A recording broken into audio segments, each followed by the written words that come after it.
சின்ன வயசு ஞாபகத்தை அப்படியே நினைவுக்கு கொண்டு வர ஒரு சூப்பரான ஸ்நாக் தான் இந்த கஜரா. Welcome to Wilma's kitchen. இந்த ஸ்நாக்கை வீட்டில் ஈஸியாக டேஸ்ட்டாக எப்படி செய்கிறதுன்னு பார்க்கலாம் வாங்க. இந்த டம்ளரில் 2 டம்ளர் மைதா எடுத்துக்கிறேன்.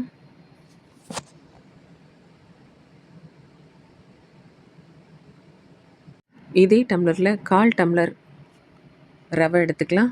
1/4 டம்ளர் அரிசி மாவு எடுத்துக்கலாம்.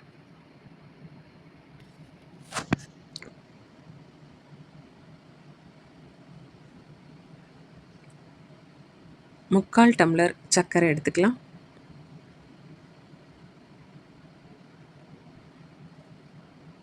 ஒரு முட்டை, பொரிக்க தேவையான அளவு எண்ணெய், ஒரு 4-5 ஏலக்காய், 1 டேபிள் ஸ்பூன் வெண்ணெய் அல்லது வனஸ்பதி, 1/4 டேபிள் ஸ்பூன் ஆப்ப சோடா.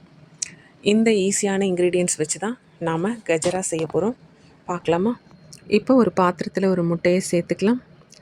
விஸ்க் வச்சு நல்லா அடித்து எடுத்துக்கோங்க. இப்போ இதில் 3/4 டம்ளர் தண்ணி சேர்த்து நல்லா மிக்ஸ் பண்ணிக்கலாம்.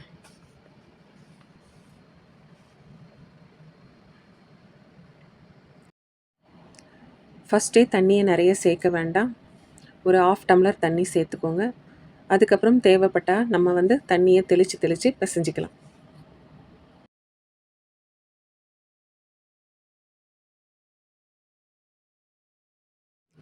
முட்டையும் தண்ணியும் நல்லா மிக்ஸ் ஆயிருச்சு. இப்போ நாம் சர்க்கரையை சேர்த்துக்கலாம்.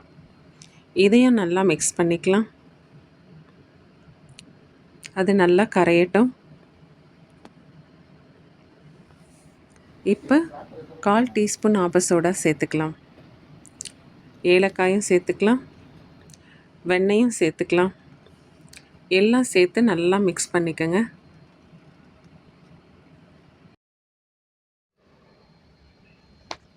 இப்போ நாம் ரவையை சேர்த்துக்கலாம். இதையும் நல்லா மிக்ஸ் பண்ணிக்கலாம். நெக்ஸ்ட் அரிசி மாவு சேர்த்துக்கலாம்.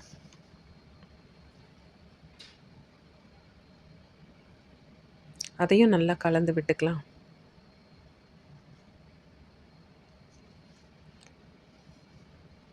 ஃபைனலாக நம்ம மைதா மாவை கொஞ்சம் கொஞ்சமாக சேர்த்து நல்லா மிக்ஸ் பண்ணிக்கலாம்.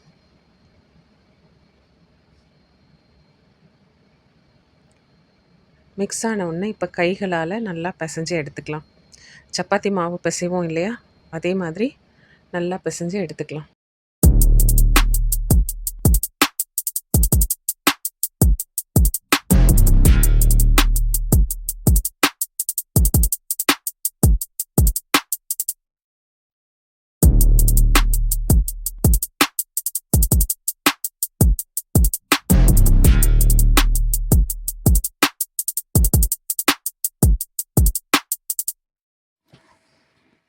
இப்போ இதை நல்லா பிசைஞ்ச உடனே இந்த பதத்தில் இருக்கணும்.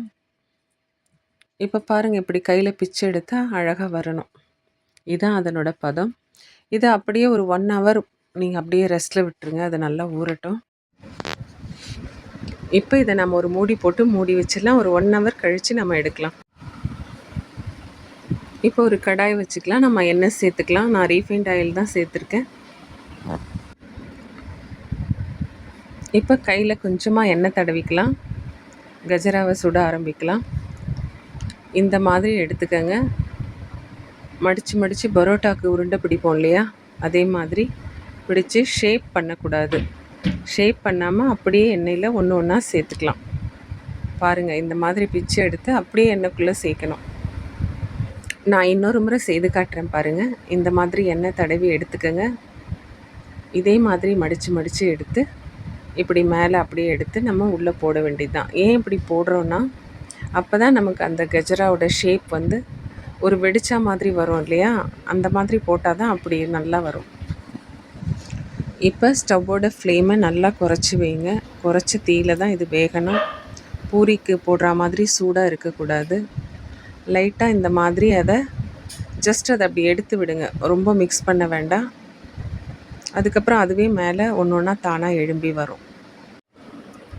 இப்போ ஃப்ளேமை லைட்டாக கொஞ்சமாக ஏற்றலாம், நிறைய வேண்டாம். அது அப்படியே பொறுமையாக வேகட்டும். திருப்பி விடுங்க. நல்ல ஒரு கோல்டன் கலரில் அழகாக வரும். அப்போ தான் நமக்கு உள்ளே நல்லா வெந்திருக்கும், இல்லைன்னா உள்ளே மாவாக இருக்கும். இப்போ பாருங்கள், இது கலர் எவ்வளோ சேஞ்ச் ஆகுது. இது நல்லா இப்போ வெந்திருக்கு. இதை இந்த மாதிரி ஜென்டிலாக கொஞ்சம் திருப்பி திருப்பி விடுங்க, இல்லைன்னா நமக்கு அது உடைய வாய்ப்பு இருக்குது. இப்போ பாருங்கள், இது சூப்பராக நல்லா குக் ஆயிடுச்சு, கலர் சேஞ்ச் ஆயிடுச்சு, நல்லா அந்த எண்ணெயோட சலசலப்பெல்லாம் நிறைய குறைஞ்சிருக்கு. இப்போ நம்ம இது எடுக்கிற பதத்துக்கு வந்திருக்கு.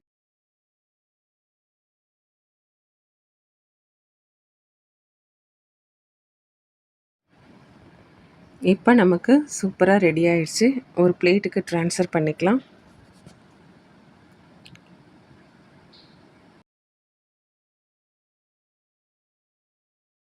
இன்னொரு சின்ன டிப்புங்க, இந்த மாதிரி ஷேப்பில் உங்களுக்கு போட கஷ்டமாக இருந்தால் இந்த மெத்தடை ஃபாலோ பண்ணுங்கள்.